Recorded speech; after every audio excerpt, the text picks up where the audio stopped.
The fairy horn sounded twice that evening. The long note and then the short one. The same signal I'd sounded myself for 31 years running the Shoeslaw crossing before I handed the wheelhouse over to a younger man with better knees. I heard it from my kitchen window while I was pressing my good shirt for my own birthday dinner. And for a moment I stood there with the iron hovering an inch off the collar, just listening. The way you listen to a voice you've loved so long you've stopped noticing you're listening at all. I didn't know yet that by the end of that evening, a piece of paper my own children had brought to the table would try to take that sound away from me for good. My name is Edwin Marsh.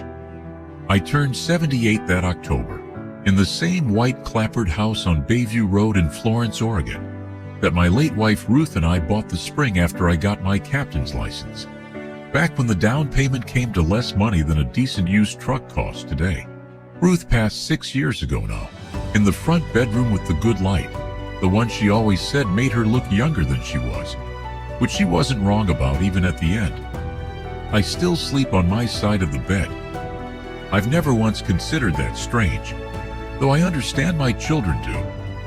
I want to tell you about that birthday dinner properly, because if I only tell you what happened at the table, you'll miss the parts that actually explain it, and I think the parts that explain it matter more than the parts that shocked me. I have 2 children, Douglas and Carol, both grown, both established, both living the kind of comfortable, well-organized lives that would have made Ruth proud in most respects. Douglas runs a property management company 2 towns over, the kind that handles vacation rentals for people who own more houses than they need. Carol's a hospital administrator down in Eugene, sharp as a tack, always has been, since she was a girl correcting the grammar in her own birthday cards. I love them both. I want that understood clearly before I tell you the rest, because what happened wasn't the story of children who never loved their father. It was something quieter and, in its own way, sadder than that. Ruth and I built our whole life around that ferry crossing. I took the job at 22, barely old enough to grow a proper beard, and I worked my way up from deckhand to captain over 11 patient years, while she taught 3rd grade at the elementary school, 2 blocks from the harbor. We raised Douglas and Carol in that house on Bayview Road, both of them falling asleep some nights to the sound of the ferry horn, the way other children fall asleep to a lullaby. There's a particular kind of pride that comes from having spent your whole working life moving people safely from one shore to another, day after day, in every kind of weather the Oregon coast can produce. And I'll admit I always assumed that pride would translate itself naturally to my children once they were grown, that they'd understand instinctively what a life like that had actually built. I'm not certain anymore that it did, not in the way I'd hoped, and I think that gap between what a father assumes his children understand and what they actually carry away from watching him work is wider in most families than anyone likes to admit. About 14 months before that birthday, I had a fall in the side yard, nothing dramatic, a wet patch of grass and a hip that complained about it for a week. But it was enough of a scare that Douglas started calling more often, and not the kind of calls that ask how you're doing. The kind that ask very carefully whether you've thought about what a place like Cedar Grove might offer, whether the house isn't getting to be a bit much for one person, whether it might be time to consider your options while you're still sharp enough to choose them yourself. He always said that last part like it was a kindness, and maybe in his own mind it was. I want to ask you something if you don't mind sitting with it a moment, because I think it says a great deal about how a family drifts apart without anyone actually deciding to let it happen. Have you ever noticed the exact point when the people who love you stop asking about your life and start asking only about your logistics? Carol had her own version of the same conversation, gentler in delivery but identical underneath. She'd send me links to retirement communities with photographs of silver-haired couples playing cards under good lighting, always signed off with something like, "Just something to think about, Dad. No pressure." Which is a sentence that has never once in the history of families meant no pressure. Here's what neither of them seemed to notice, and I don't say this bitterly, only honestly. Every visit that year had started arriving with an agenda attached. Douglas would walk through checking the roofline, mentioning offhand what a place like mine might fetch on the current market. The way you'd price a boat you were thinking of selling rather than a home you were raised in. Carol would ask about my medications, my balance, whether I'd had any more dizzy spells, which, to be fair, I understood came from love, but it had been a long while since either of them had asked me something that didn't circle back, eventually, to whether I could still be trusted to run my own life. The one exception was my granddaughter Maya, Douglas's youngest, 23 that year, who'd finished college the spring before with a degree in art conservation that her father referred to, not unkindly but not warmly either, as her hobby degree. Maya had taken a modest job at a small maritime museum up in Newport, cataloging old ships' logs and cleaning salvage, work that paid about what you'd expect, and that her father considered, I think, a phase she'd eventually outgrow into something more sensible. What nobody else in the family seemed to notice was that Maya drove down to see me almost every third Sunday, unannounced, usually with a bag of the sourdough from the bakery Ruth used to love. And she never once mentioned the house, or my hip, or Cedar Grove. She asked about the ferry, about the winter Ruth and I got married in a squall so bad the minister had to shout the vows over the wind, about a lighthouse keeper I'd known back in the 70s, who used to leave notes in bottles for the tourists to find, just for the pleasure of imagining their faces. She listened the way you listen when you actually want to know something, not the way you listen while you're waiting for your turn to steer the conversation somewhere useful to you. I noticed that difference for the better part of a year before it ever became important. I want you to hold on to that, because it matters for what I decided to do about it. 8 months before my birthday, after another one of Douglas's careful phone calls about options, I drove myself to see an attorney in town, a steady, unhurried woman named Priscilla Nakamura, who'd handled Ruth's estate paperwork and mine for the better part of 2 decades. I told her I wanted to update my healthcare directive and my financial power of attorney, the documents that would decide who could speak for me and manage my affairs if I ever couldn't do it myself. She asked, the way good attorneys always do, whether I'd thought carefully about who I wanted in that role. I had thought about it, more carefully than I'd let on to anyone. And I chose Maya, not because I doubted Douglas's competence, or Carol's, not exactly. I chose her because a person who spends a year asking about your life instead of your logistics has shown you something a person who spends that same year asking about your medications and your property value hasn't. Priscilla drew up the paperwork. I signed it in October, and I told exactly no one, because I'd learned by then that the moment you announce a decision like that in my family, everyone stops discussing the decision itself and starts discussing why they weren't the one chosen. And I had no interest in spending my remaining good years refereeing that particular argument. My birthday dinner arrived on a Saturday evening in early October. Douglas's house this time, a nice enough spread, roast chicken, the good tablecloth, my great-granddaughter Junie, 6 years old, Douglas's granddaughter through his other daughter, running circles around the table in a dress with anchors printed on it that she'd chosen. She informed me solemnly, specifically because I used to be a captain. I sat at the head of the table with a slice of cake in front of me, and felt, for about 40 minutes, genuinely warm, genuinely surrounded, the way a birthday is supposed to feel.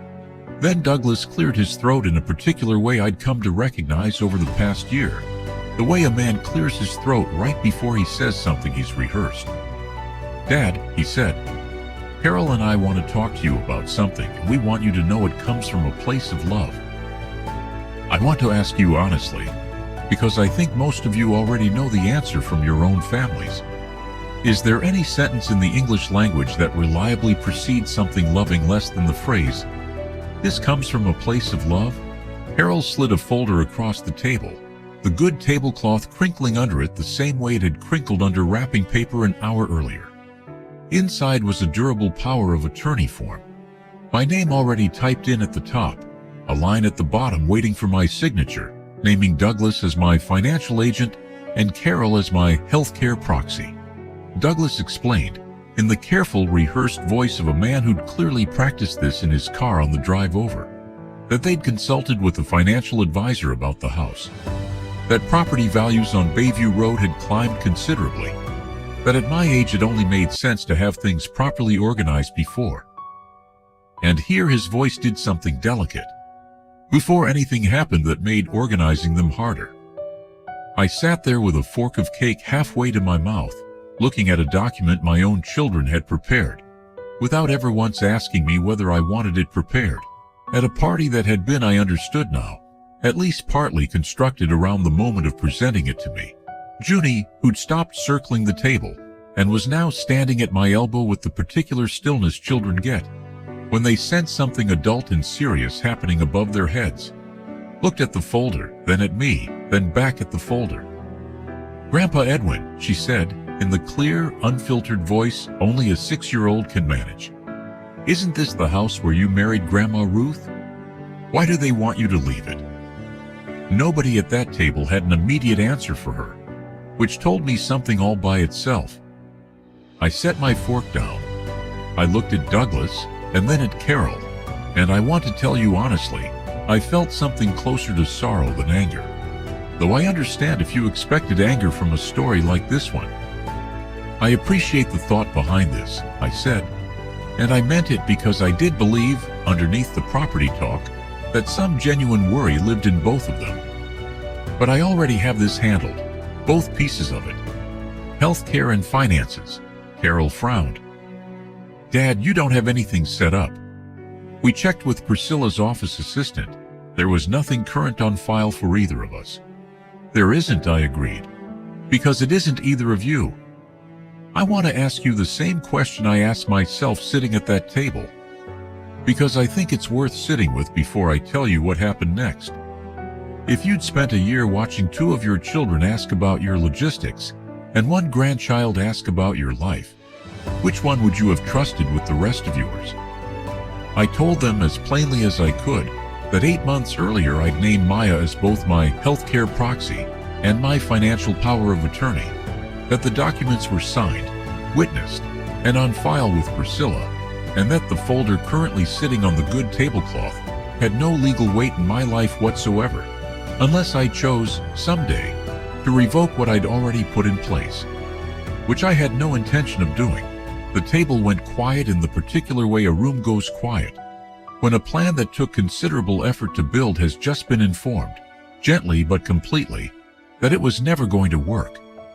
Douglas's face did something complicated, disbelief first, then something that looked almost like injury. "Maya," he said, turning toward his daughter, who'd gone very still in her chair near the end of the table. "You knew about this?" Maya looked at her father, then at me, and I watched her decide, in real time, whether to soften what she was about to say. She didn't soften it. "I knew," she said. "Grandpa told me when he set it up. He asked if I understood what it meant, and I said yes, and I told him I'd only agree if he was doing it because he trusted me, not because he was upset with anyone." "And what did he say?" Carol asked, her voice tight. "He said he trusted me because I asked him how he's doing, not how the house is doing." I watched that land on Douglas the way a wave lands on a hull. Not violently, just fully, all at once. Water finding every seam. He looked down at the folder he'd prepared, the folder he'd probably rehearsed presenting to me in his car on the drive over. And for a moment he looked less like the confident man who ran a property management company, and more like the boy who used to wait on the dock for me to bring the ferry in, back before either of us had learned to talk to each other in the language of assets and logistics. "I wasn't trying to take anything from you, Dad," he said, quieter now. "I was scared. The fall, and then you not calling back sometimes. And I didn't know what else to do except try to get ahead of it." I believe that was true, as far as it went. I told him so. I told him fear dressed up as a folder still arrives at your door looking like an accusation, whatever it started out as underneath. Carol didn't say much for the rest of that evening. She's always needed longer than her brother to work a thing through in front of other people. Junie, still standing at my elbow, apparently satisfied that whatever adult crisis had been unfolding was now resolving itself, asked if she could have another piece of cake, which struck me, in that moment, as the wisest thing anyone had said at that table all night. I want to tell you honestly, because I promised myself telling this story that I would.